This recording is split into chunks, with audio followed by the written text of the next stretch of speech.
Sir, Raghurama Krishnaraju గారి కేసులో కీలక మలుపులు జరుగుతూ ఉన్నాయి, కీలకమైన అప్డేట్స్ వస్తూ ఉన్నాయి. నిన్న ఆయన్ని కొట్టింది ఎవరో గుర్తుపట్టి జడ్జి గారికి చెప్పడం జరిగింది.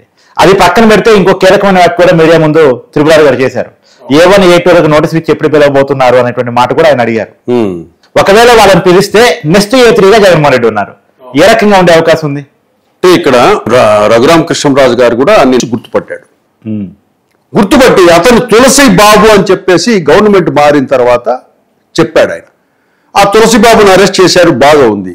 ఐడెంటిఫై చేయడానికి నిన్న పిలిచి అందరినీ మిమ్మల్ని మీ మీద ఎవరెవరో దాడి చేశారో ఏంటి అనే విషయాల మీద కొన్ని ఐడెంటిఫై చేసి వచ్చాడు ఆయన. చేసి వచ్చిన తర్వాత అతన్ని కూటమి ప్రభుత్వానికి చురకలంటించాడు. A1గా ఉన్న సునీల్ కుమార్, A2 సీతారామాంజనేయులు గారిని ఎప్పుడు మీరు పిలుస్తున్నారు విచారణకి అన్నది ఒకటి. దాని తర్వాత A3గా జగన్మోహన్ రెడ్డి ఉన్నాడు. నెక్స్ట్ అతను జగన్మోహన్ రెడ్డి వస్తేనే అతన్ని కూడా పిలిపించవచ్చు. ముందు వీళ్ళని పిలిపించాలి. ఎందుకు పిలిపించడం లేదు? ఎందుకు విచారణకు మీరు ఏమిటి మీ ఇబ్బంది? మీకు ఏమైనా ఇబ్బంది పడుతున్నారా అని కూడా ఇండైరెక్ట్ గా ఆయన ప్రభుత్వాన్ని, హోమ్ మినిస్ట్రీని ప్రశ్నించాడు.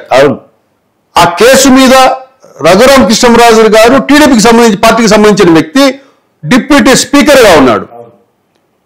ఆయనే ఈ విధంగా కూటమి ప్రభుత్వాన్ని ప్రశ్నిస్తే ప్రజలు ఏమనుకుంటారు? అతని నోటి నుంచి రాకముందే మీరు విచారణ చేయాలి.